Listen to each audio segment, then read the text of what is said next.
Welcome to the Visual K podcast. I'm your host Frederick, also known as Whirling Black, and with me today, as usual, I have your co-host Alexi, as well as Pero, aka Aaron, our recurring guest. Yes, recurring guest. I'm like that guy who stays at the party way too long, and everyone's like, "Dude, you don't even live here. Why are you here?" And I'm just like, "I'm just having a good time, man. You need help cleaning up or anything?"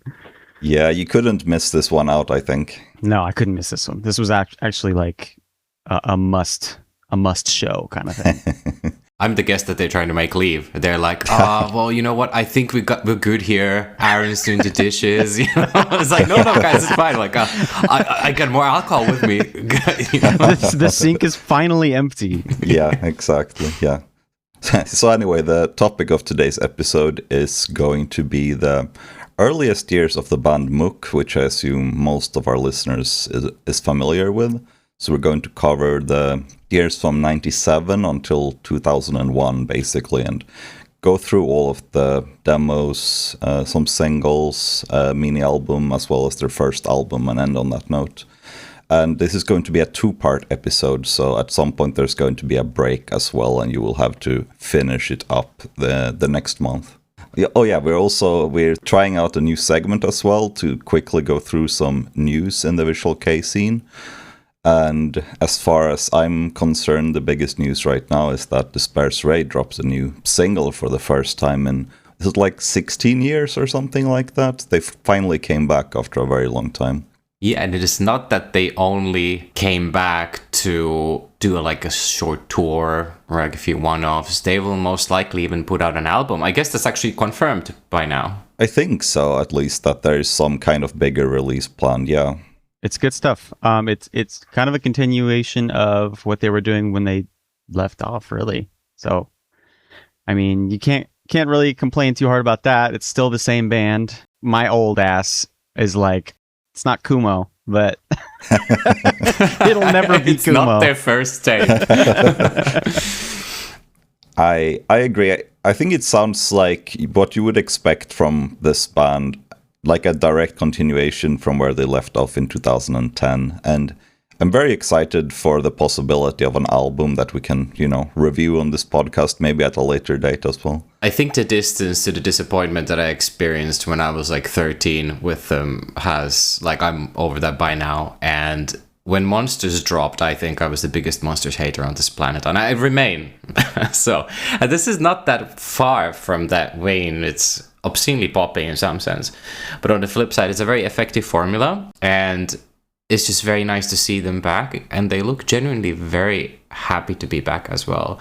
There was a live performance with clips out and stuff like that, and they look ecstatic being on stage playing these songs. Yeah, because, sometimes when there's a revival of a band, you can kind of tell that they're just in this for the money. Like, they don't look like they want to be there. They just want to do these shows and rake in some cash and then go back to doing what they actually like doing.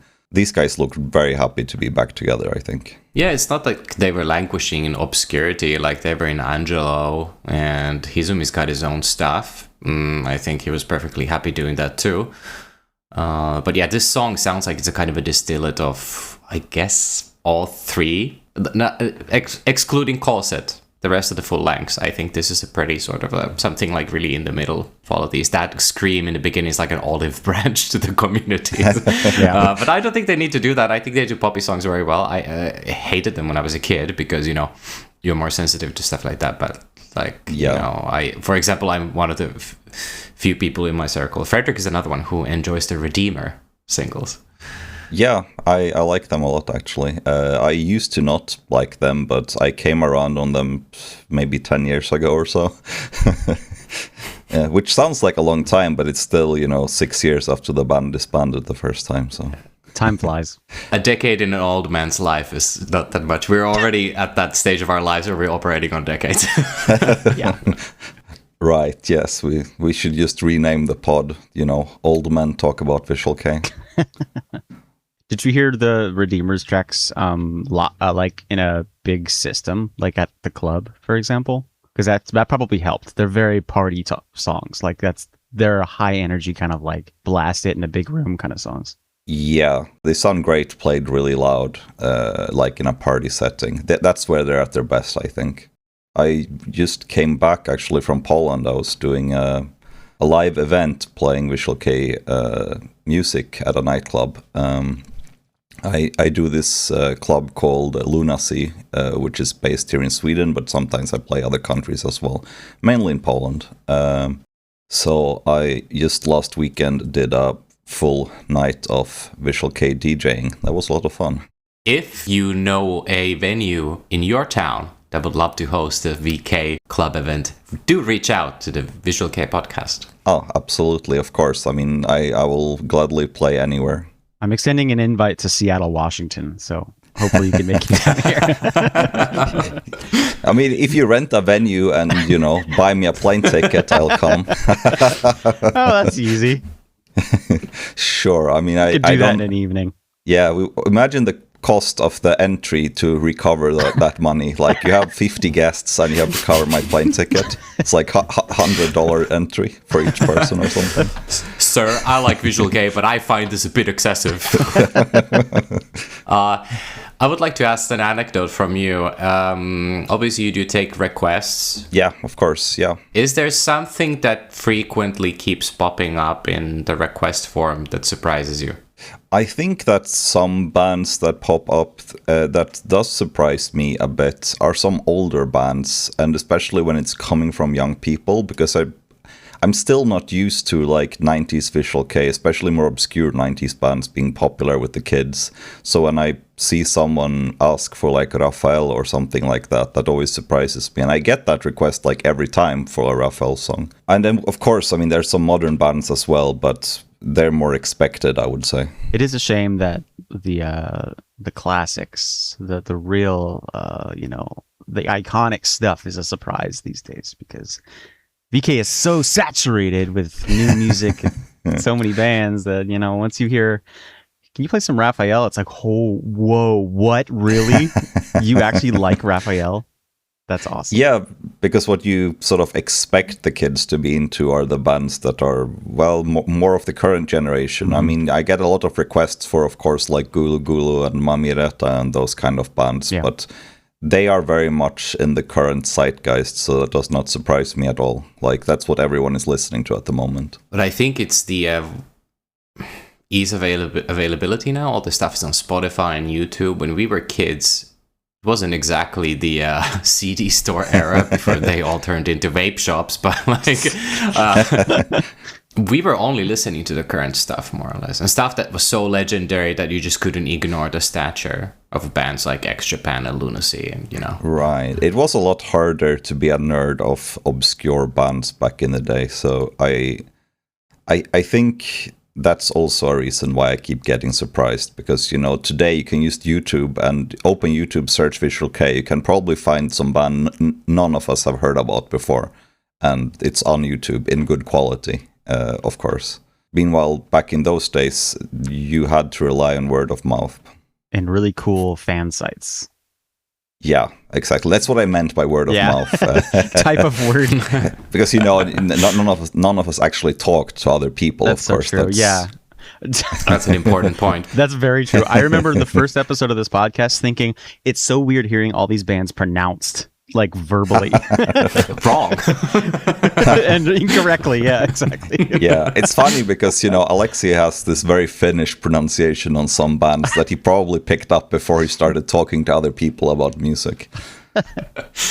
Actually, that is actually a proud tradition that we pronounce most foreign band names just in the Finnish way. No matter like where your accent's gone for whatever reason, you're still gonna pronounce them, in the Finnish way, which sometimes actually comes close to the Japanese way, but oftentimes it does not. Yeah, I mean, there's some similarities in sound and pronunciation, I suppose. I mean, that's probably why you have those great misheard lyrics in Finnish videos from back in the day and stuff like that. I think every language has them, though. Sometimes I ran into them in Polish. It's like, how do you even have these? Yeah. Okay, so Alexei, what did you have to say about the new Drugs track, Akuma? Speaking of a band that anybody can pronounce in the correct Let's cut that. That wasn't good. What do I have to say about drugs? Well, don't do them, kids. Well, this is the new Suzuku project. Obviously, he languished in obscurity after D'espairsRay disbanded almost 10 years ago. I'm thrilled to see Suzuku playing in a real project instead of playing in pubs and cafes and bingo nights with Koichi, as he was doing for a good part of half a decade, I actually assume. This continues pretty much exactly the same thing that they were doing with their full album. Would you agree? Yeah, I think so as well. And I do enjoy that it's so different from a lot of other current Visual Kei music. I am still kind of on the fence about if it's good sometimes, but I really like that it's different. I can listen to this and feel like, okay, this is something new. This is kind of fresh. Sometimes in this scene, different is good. It's like already like, oh man, that's at least an 8 out of 10 just for being different. Yeah, exactly. So true.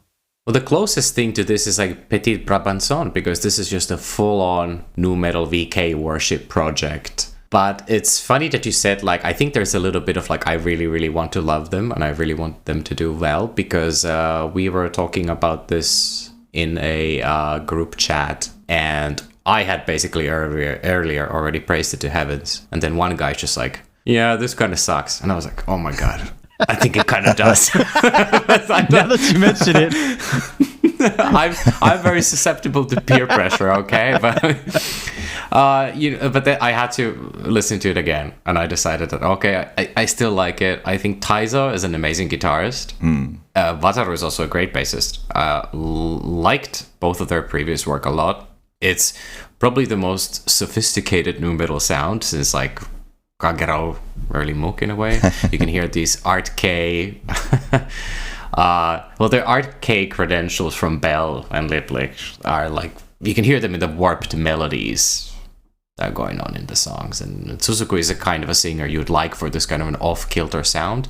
And Yoshiatsu's drums sound like pots and pans. I always all enjoy... of that together, it's kind of nice. Yeah, I was going to say, I always enjoy when you can tell drums are not triggered, or at least triggered very lightly, because in modern music it feels like, over-triggering is everywhere.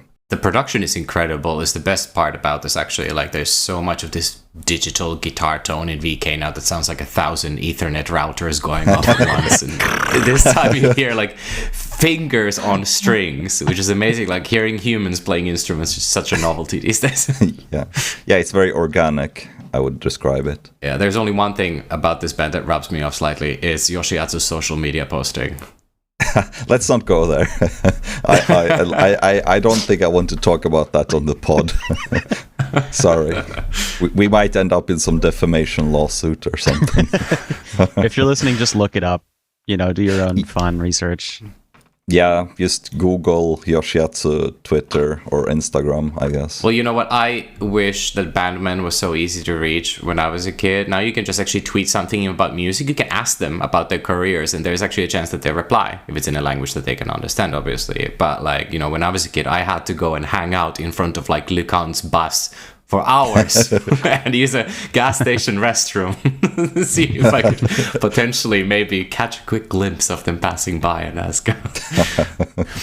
Okay, so I guess to start off, I want to ask both of you, what is your experience with MUCC? We asked this on the last episode as well, but it's helpful to know where you're coming from with your opinions on these records. Sure. Well, back in 2002, I found a picture of MUCC online, an old, low-res JPEG of the band posing kind of weirdly on a subway train.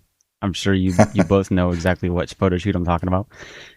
They're wearing dark, kind of smeared makeup. They look like ghosts or zombies or like weirdo freaks or all three in one.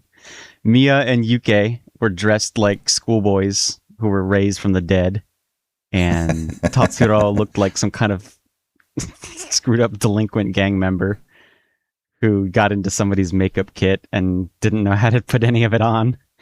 And by that point, most VK bands that I saw looked like glam rockers, and these guys stood out to me they just looked so different. And I almost couldn't believe it was from the same scene. I'm like, these guys, they almost look like new metal, like goth metal type guys, but with like a weird horror bent to it.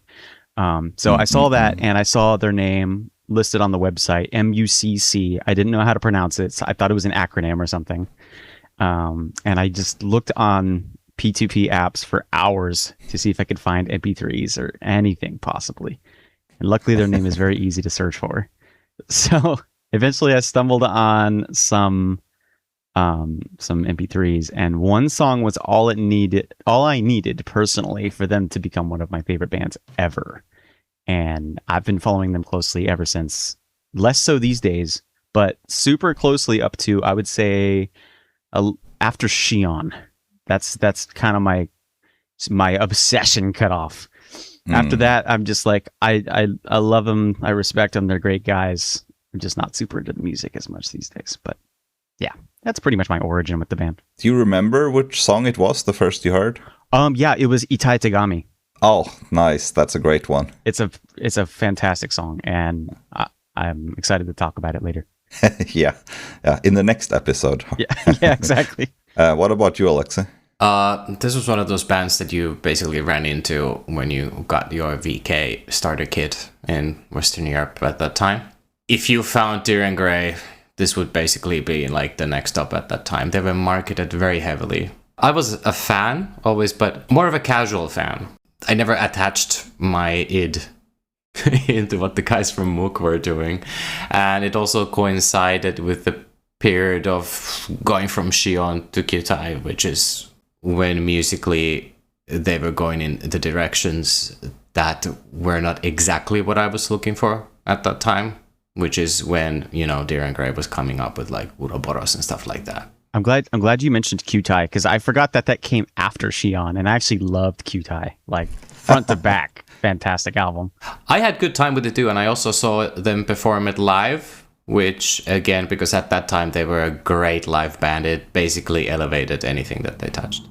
I think that for me, it's a bit similar to Alexei in some ways, at least, that I heard MUCC pretty early on, but I don't think I really latched onto them because their style was a bit weird and not quite what I expected out of Visual Kei when I was very young. And I think sometime in like 2005-06 or something like that, I started really appreciating the stuff they were doing, and I started following them more actively. I went to a couple of their gigs, both here overseas and a couple of times in Japan as well, for some really cool shows. And like Alexei said, they're a great live band, so I think every time I've been to their show, I've always, it's always rekindled my interest a bit, even if the later releases are not my cup of tea. I would agree with you guys. I think Kyutai is the last album of theirs that I'm sort of really into, and after that, it's a lot of hit and miss. Like, I usually find some tracks I like, or some...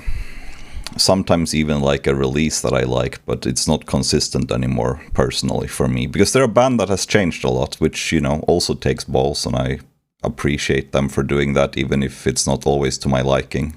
I was going to say that actually maybe our relationship with them does mirror each other's, in a sense that first you see the big music videos for like Tseku and Kuchiki no To, that era. And then at first you're like, well, how come everything doesn't sound like this? Because they tried so many different things over the years. But then once you get like old enough, then you actually start going to the stuff that we're covering today. And that's a whole different ballgame. And I think that one actually spoke to me the most as an edgy teenager. Is there this darkest and rawest? Maybe darkest is actually not exactly the word, but definitely the rawest. Yeah, so now that we have sort of covered our experience and interest with MUCC, like, how would you categorize them? What's like typical Visual Kei about them, and in what ways are they maybe not so typical for Visual Kei? In my opinion, you won't hear another band in Visual Kei or even rock music around the world that sounds just like MUCC. They are completely unique in their sound. They have such an interesting mishmash. It's like they just threw a bunch of elements from the life that they lived and the music they listened to growing up and turned it into this perfect little distillation of those influences. And I don't feel like they're typical at all of any visual kei band or even in the scene. That I think that's part of why they blew up, is because much like other bands, like I would throw Plastic Tree into this mix as being a band that sounds like no other band in visual kei. And if you haven't checked out MUCC, they are a crowning example, I'd say, of a band that kind of almost appeared out of nowhere in visual kei and didn't copy anybody, and nobody copied them. Or actually, no, correction. There's a bunch of copycat MUCC bands. I wonder if we'd have time to talk about all the copycat MUCC bands. They tried. A lot of bands tried to copy them, but never anyone got any close. That's the episode 20 in the MUCC retrospective. Yeah, exactly. Yeah, when we're done with, all the MUCC albums, then we'll cover the MUCC cover bands. There we go. But it's like you said, their musical trajectory is completely unique. Again, going from this Mishitsu Neurosev like circle, if you can call it that, and then having this very prominent nu metal influence just as it was really hitting big. You really had to be at that place at that time to grow the way they did. I would say in some ways that MUCC has entered more mainstream visual kei sounds in later years, like stuff outside the scope of this episode. If you move forward to the 2010s and the 2020s, I think their sound lines up more with mainstream visual kei a bit, once they started incorporating electronic elements and more like core riffs and stuff like that. But this early stuff, I agree, is completely unique, and it's very extremely different from every other visual kei band at the time. At the same time, you can always hear Mia. It's kind of like Imai with Booktick. Yeah. It's like no matter what they're playing, I can always tell it's that dude on the guitar. And it's probably his ideas who are pushing everything forward. Absolutely.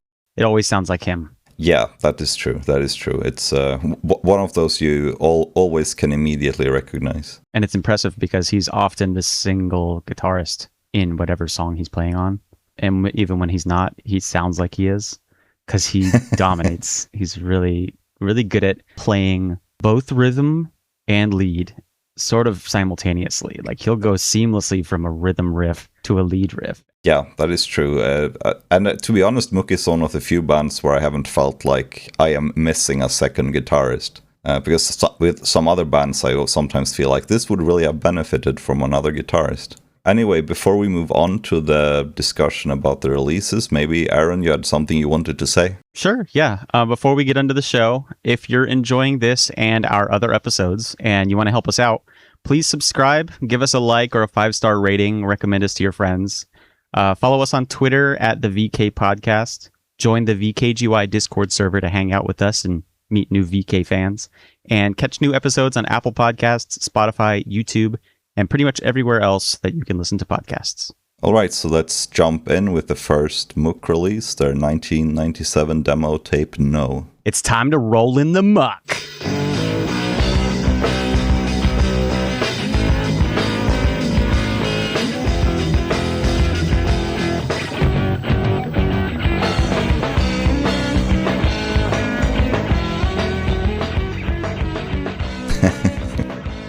I really love how the guitars are just slightly out of tune on this demo tape.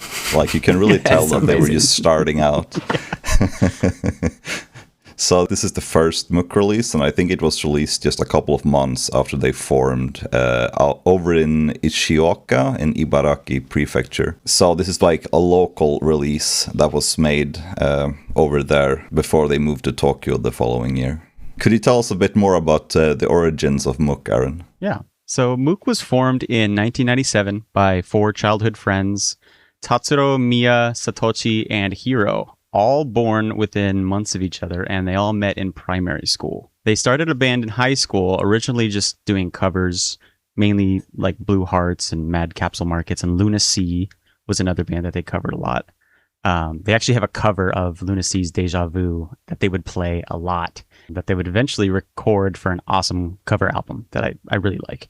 There's a great video clip of this early cover period on the Worst of MUCC DVD where Tatsuro has a shaved head and he looks like he's about 14 years old. It's great. But the band's name comes from the name of a character from a children's show. I can't remember the exact name of the show, but he's this screwed up looking green dinosaur blob looking dude. He's got a big white buck tooth looking face. But Mia, the guitarist of the band, has said that he likes that it's sort of an unusual name, and he picked it because it kind of has a childish feel to it, and it sticks out in a list of band names. He also likes that the English translation sounds a little bit like the word muck. But yeah, soon after they formed the band, they were doing covers, and then they started writing songs together, and that's when this tape got recorded. Oh yeah, thanks. James did a little brief research. The show is called Hirake Ponkiki. If you look it up, maybe Muku is actually not the green guy. I think Muku is the red guy. So anyways, it's a show with two guys, and they look kind of like Muppets. One guy has got like googly eyes, and he's red and hairy, and the other guy's green with a buck tooth. It looks like something you could have like childhood trauma from watching. Yeah, totally. Night terrors. They're using my image without permission. Yeah, no, but I was going to say that I've always been a fan of this demo, but something interesting about this is that there was actually no proper rip anywhere to find for many, many years. There was only like a really bad live recording of the track No that was circulating. So until like, I don't know, maybe like the late 2000s or 2010-ish, you couldn't hear the studio recording of No anywhere, to the point where some people actually even doubted it existed at all. Yeah, I think your rip actually is still the best one that I've heard. And yeah, I didn't hear it for a very, very long time. I remember looking for it and then giving up because the oldest release I could find was the next one after this. Yeah, and it's funny because I actually have 3 copies of this tape at home for no particular reason. There's like 10 of these in existence. And one day the Swedish man showed up in like some back alley in Tokyo, and it's like, sir, how many you got? Well, I'll take them all. Yes, that is exactly how it was. Soon you will own all 10. No, I don't need more of them. I have enough. As much as I love it, I don't need more of them. Yes. Plus, if your house ever gets raided by the cops or something, you'll have to explain the cover art, which is they're gonna have a look at it. They're like, sir, I think we're going downtown. So for context, the cover of this album is members of the Ku Klux Klan. Yeah. Hard to say what the meaning is behind it. It could be for shock value. Yeah, I very much doubt that it's that they are showing support for the movement, if I put it like that. I think this is sort of an example of how sort of detached Japan is from a lot of American culture in a way, like the more seedy side. I think the equivalent to this would be like if like an American punk band released a tape, and on the front was like a picture of that one Japanese cult, the Shinrikyo cult or whatever. The head guy with the beard. If they released that on tape, here it's like, oh, what is that? Oh, it's some cult in Japan. Same kind of thing. Yeah, I suppose that's a good comparison. It wasn't exactly the Stone Age, but like these would be images that they would see like in like newspapers or in the library and that kind of stuff. And most likely they would just go and scan it and then like repurpose that. Yeah, I think so. But also, I wanted to mention also something funny about the song No, is that I think that at some point the band didn't like it and was planning on like scrapping it completely, pretend it doesn't exist. Because part of the song is actually reused for the song Chinsu Sai on Susetsu. So like the chorus is repurposed for that track, and I don't think they've done it for any other song in their discography. That I can think of, at least, like repurposing parts of it. And we actually have a small sample to play to show the comparison.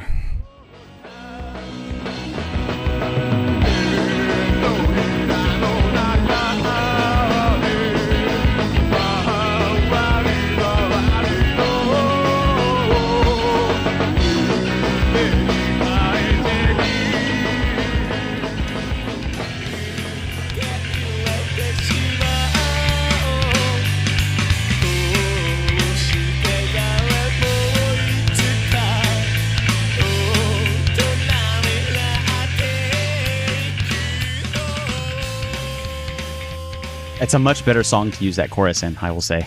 Oh yeah. Yeah. The song itself, No, is fairly standard kind of pop punk kind of song. But they've played it live a few times since then, just for old fans. Yeah, I saw it live in 2017 in Japan. Nice. Yeah, anyway, so I think we're ready to move on to the second release, which is called Aika from March 98.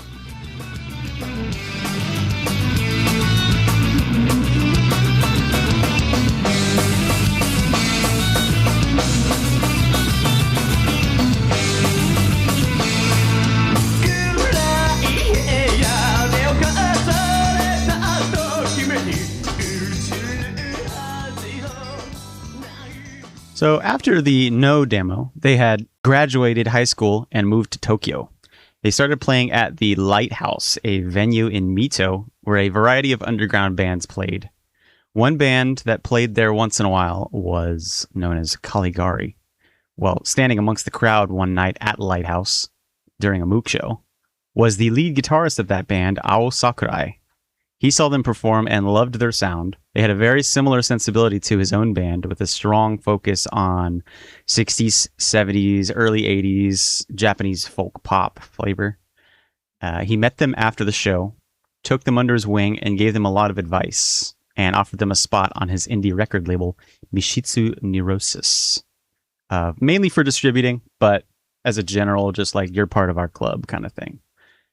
As the only other band on that label up to that point, so it was a pretty big deal. Aika, this tape, was then released on that label. And it has two tracks, Kyoso Kyoku and Kagami, which we heard a short sample of. And I forgot to mention, but Kyoso Kyoku was also on the No demo, so this is already the second recording of the same song. Slightly longer, slightly improved version, but yeah, and it's not the last time they are recording it. This is one of those tracks that has a lot of recordings. They took the Kisaki business model on their second demo. Indeed, but Kagami is only on this demo tape. It has not been re-recorded at any point. I think the Kyoso Kyoku version on this tape might be my favorite version of it.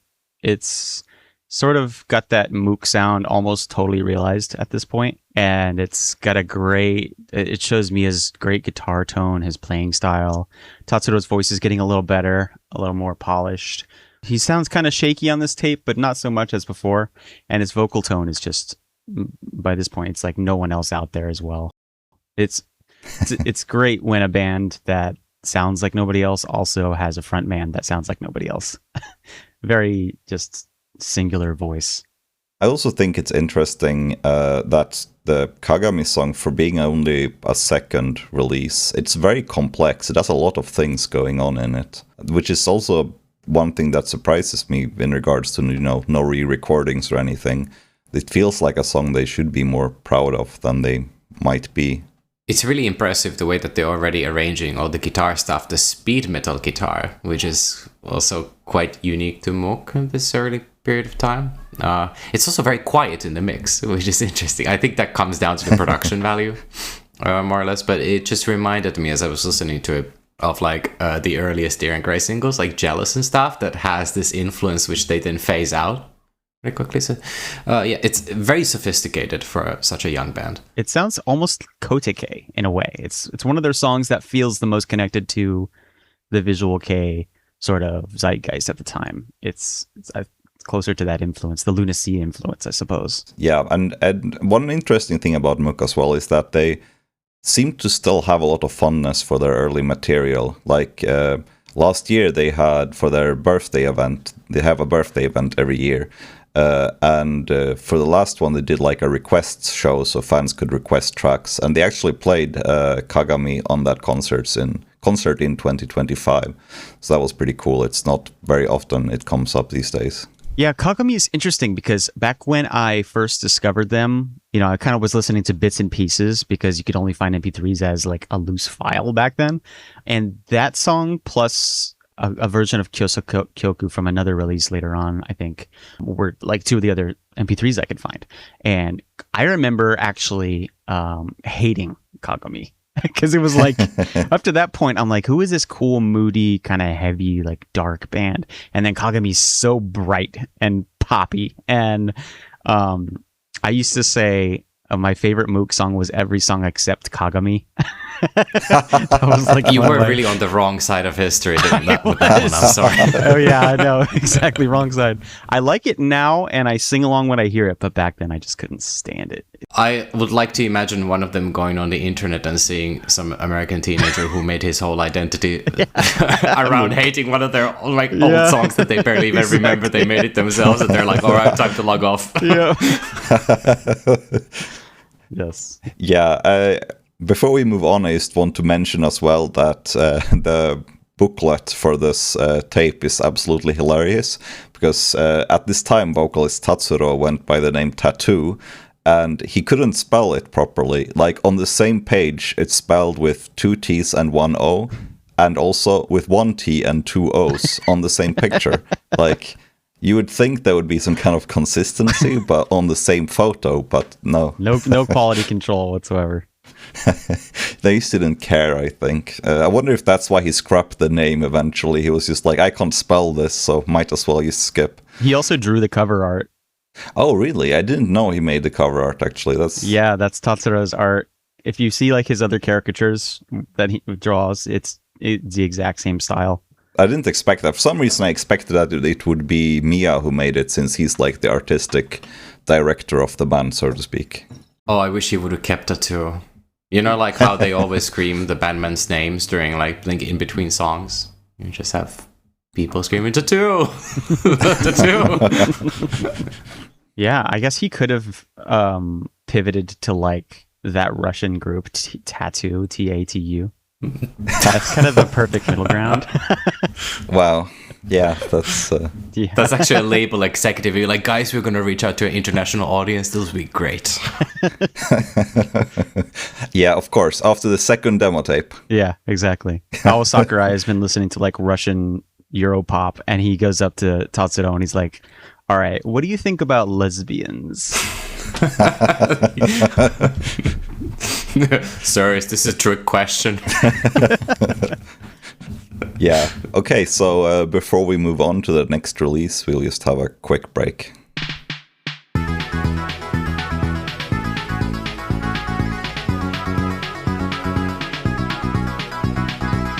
Hey! Ever wonder how the Nagoya Visual Kei scene kicked off? Well, I hear there's a cool new YouTube channel with a brand new video up that will tell you all about it. Check out VKGY on YouTube to see informative Visual Kei content just like that. That's also a good spot to find every episode of the Visual Kei podcast, which you probably already know if you're listening to this on YouTube. Anyways, we've mentioned the podcast as a Discord channel, but did we mention that that's also where you can submit ideas for new episodes? Well, it's true. There's so much to talk about that sometimes it's hard to pick just one for an episode, so we'd love to hear what our listeners think we should do next.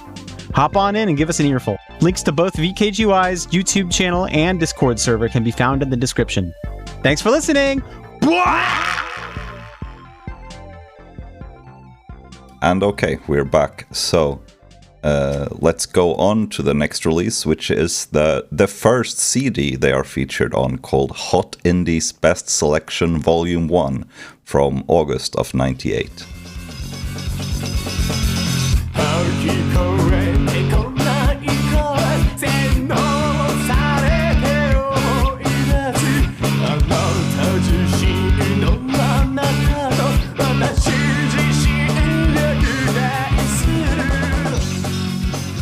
So this was an omnibus CD that was released by Dream Factory. I actually have no idea how they ended up on this. I don't really have a lot of history on this CD. I'm assuming it's because they were playing live with a bunch of these bands at the time.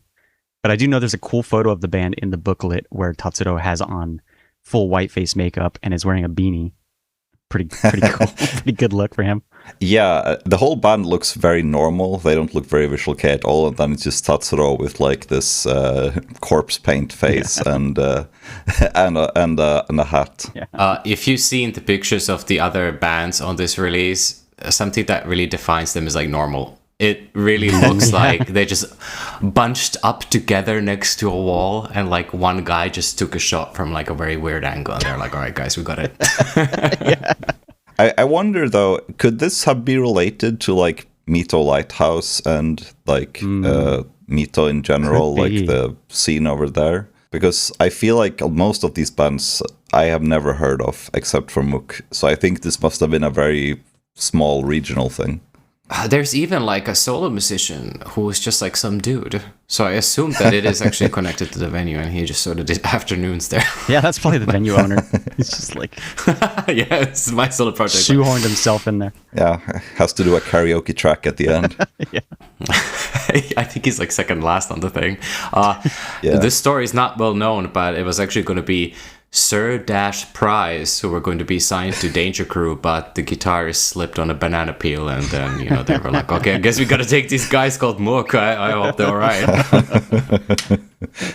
Yeah, so the song itself is called Kranke, and it's the only release of this song, actually, like the only recording and the only place it's ever been featured on, which to me is a real shame, because I think it's a really great song.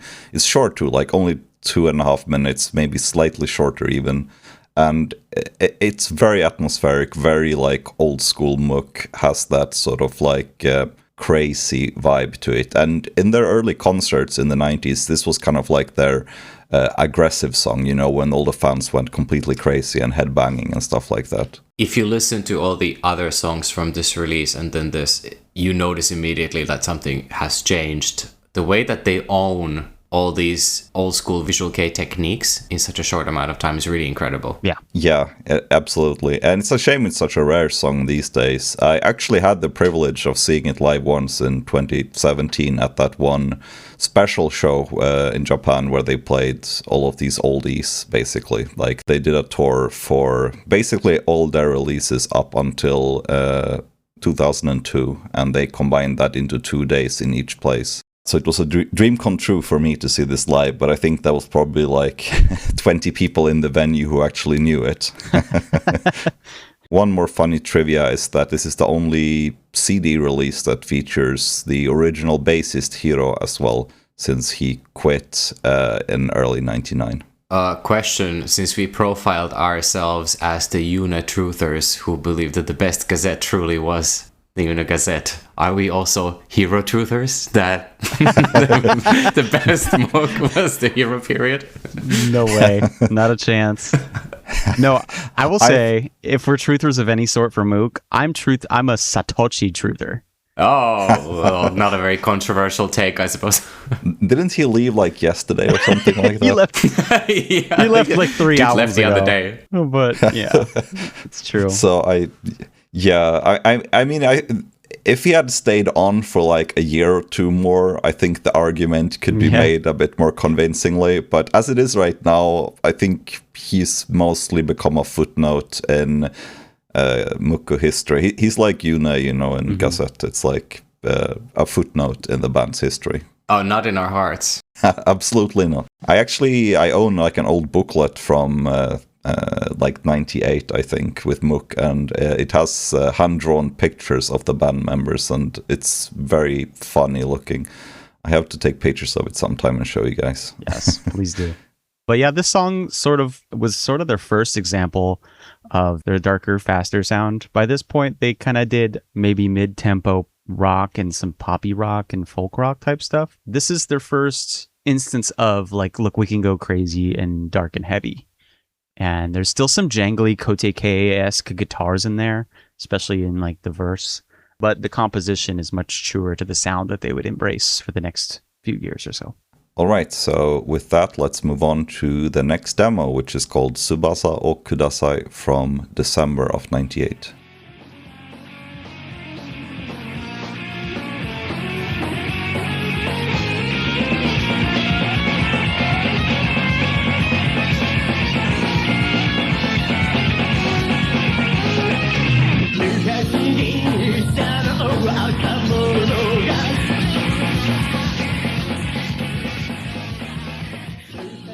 I have to say, like right off the bat, that this is one of my all-time favorite MUCC songs. It's so good. Same here. And for being so early in their career, they really, knock it out of the park with this one. It's super melodic, but it also has like that nostalgic tinge to it that made early MUCC so special. Yes, Totally. I suppose this is when it's starting to come in. Like throughout this run of tapes, you can hear the sound gradually taking shape. Also, the fact that they improve as musicians, like by leaps and bounds from release to release. It's so rudimentary visual K, like the guitar and the rhythm section. And it's such a novelty to hear them do that, because you associate MUCC with a kind of a very specific vibe and sound, which is not this. So it's great that we actually have them in the discography of the same band, rather than they had gotten this out of their system like in some other band that then disbanded and then they started the MUCC, you know? I mean, I would have to disagree, because I feel like this feels very MUCC.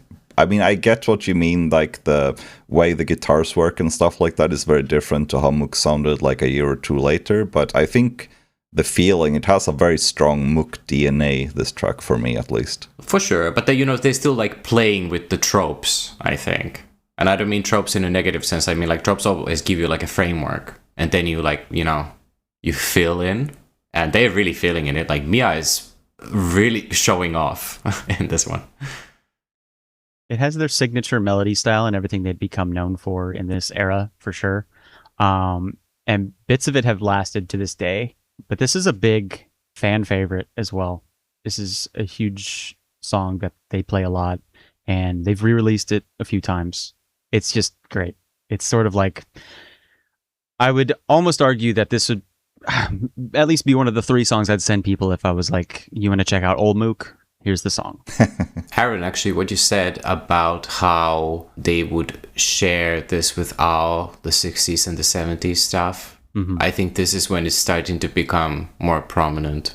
And it's very unfortunate that my own knowledge of this stuff is minimal, let's put it this way. But for example, Gazette's first single, like Wakaramechi, is like a straight lift from like an 80s Japanese hit.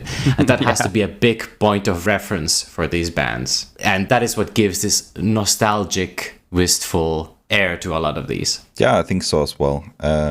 It makes sense that this is one of those tracks they re-recorded a couple of times as well, because I think they are very pleased with this one compared to some other songs from this era, which they seem to be happy, you know, leaving in obscurity. But this one has been brought back many times. There's like some songs that, you know, like work in progress, and they can probably really see like, oh, we were trying some things, and this is where it's still like in the very elementary phase. And then there's always one person in a random European country who is like really ride or die with one song from a tape. All right, let's move on then to the final demo of the Hero era, which is called Shuka and was released in February of 1999.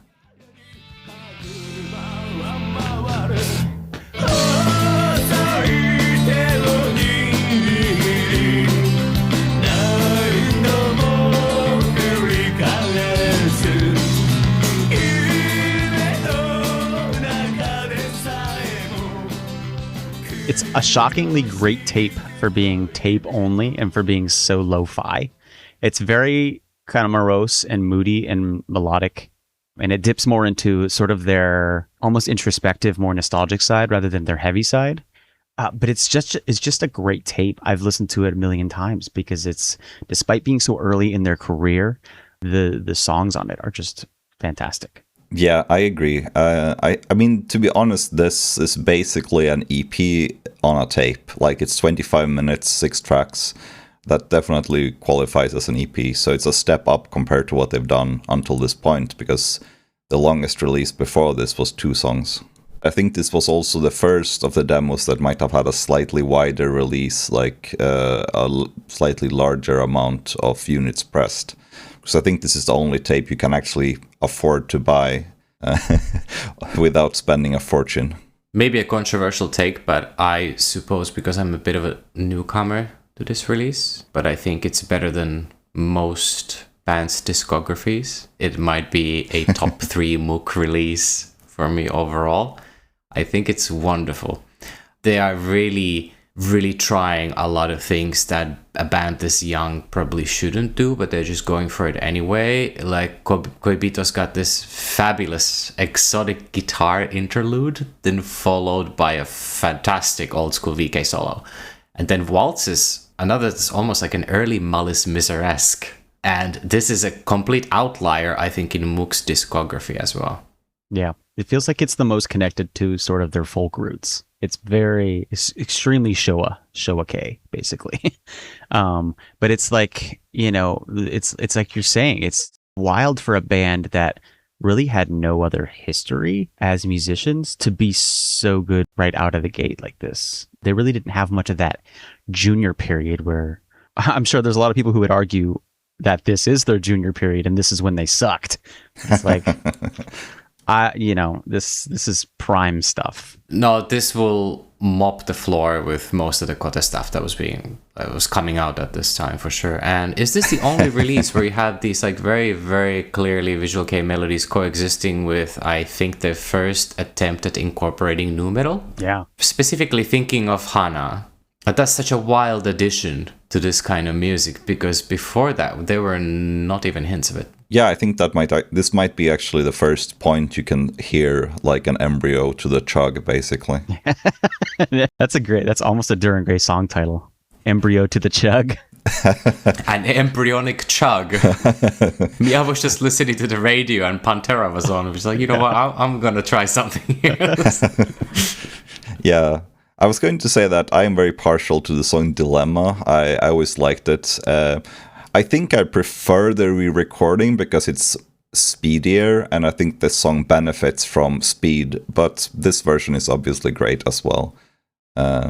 Like in later years, like you said, Aaron, I also come around a lot to these more melodic, untypical MUCC songs, like Koibito, for example, the one that we used for a sample. It's a very melodic, very cute song, but it still has the quintessential MUCC feel, I think, especially in the chorus.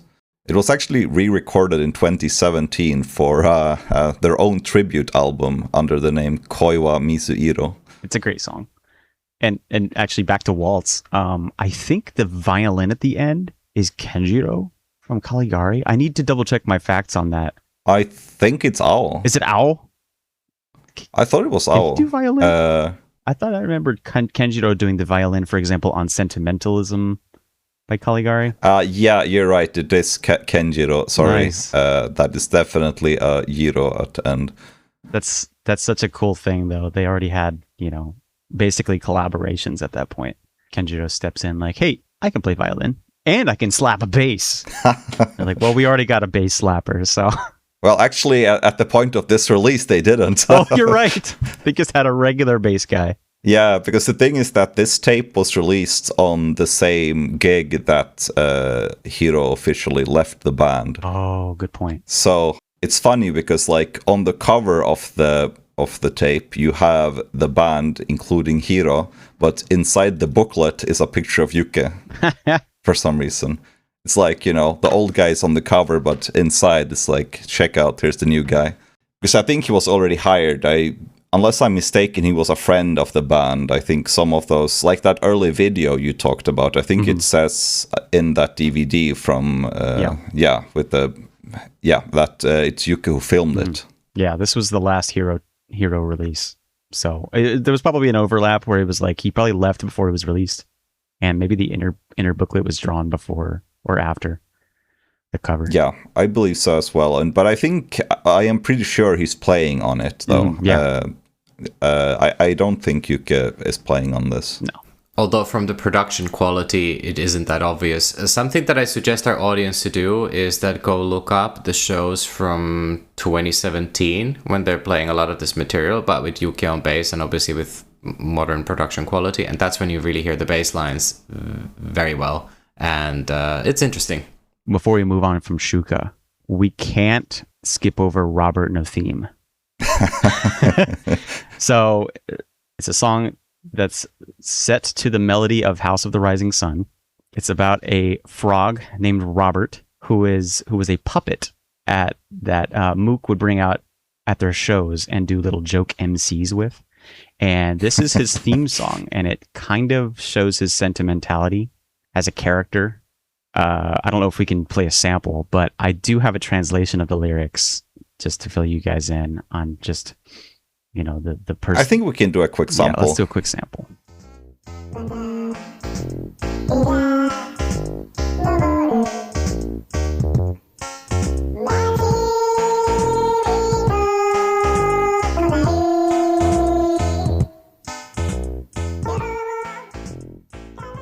So the lyrics translated are, another sun rises. The person I wait for doesn't come. Today again, I am all alone, a wandering frog. The morning sun is dazzling, tears in my eyes as I rub them. Another sun sets, and yet they still never arrive. Tomorrow I'll be all alone again, a wandering frog, soaking into the moonlit night, the stars swaying.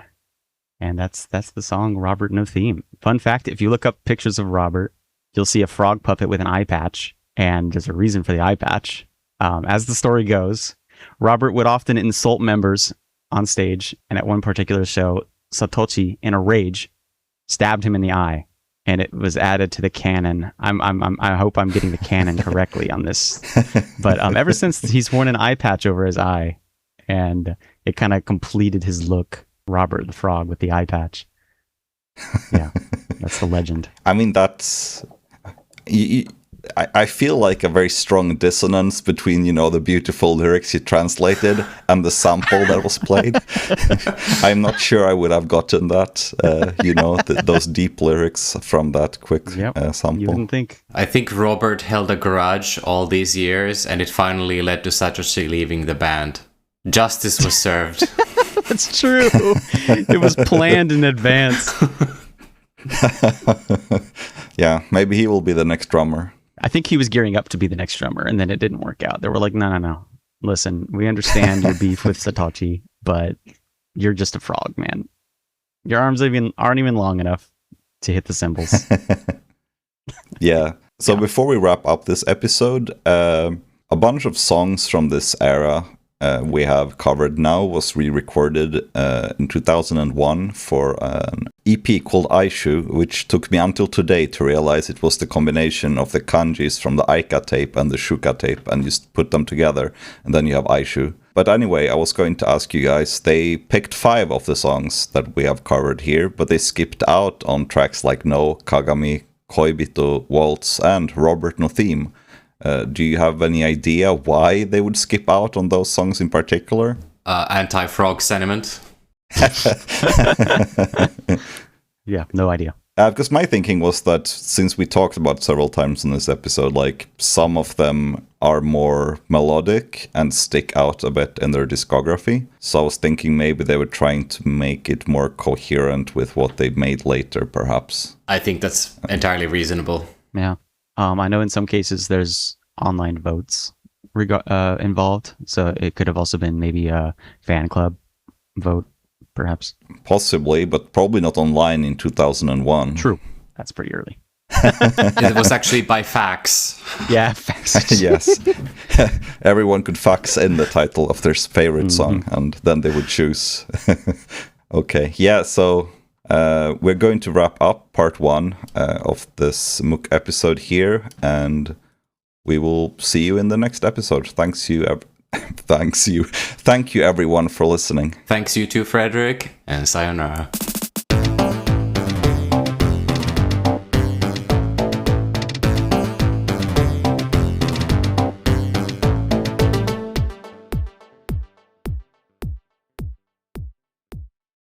Ba-dum. Ba-dum. Ba-dum.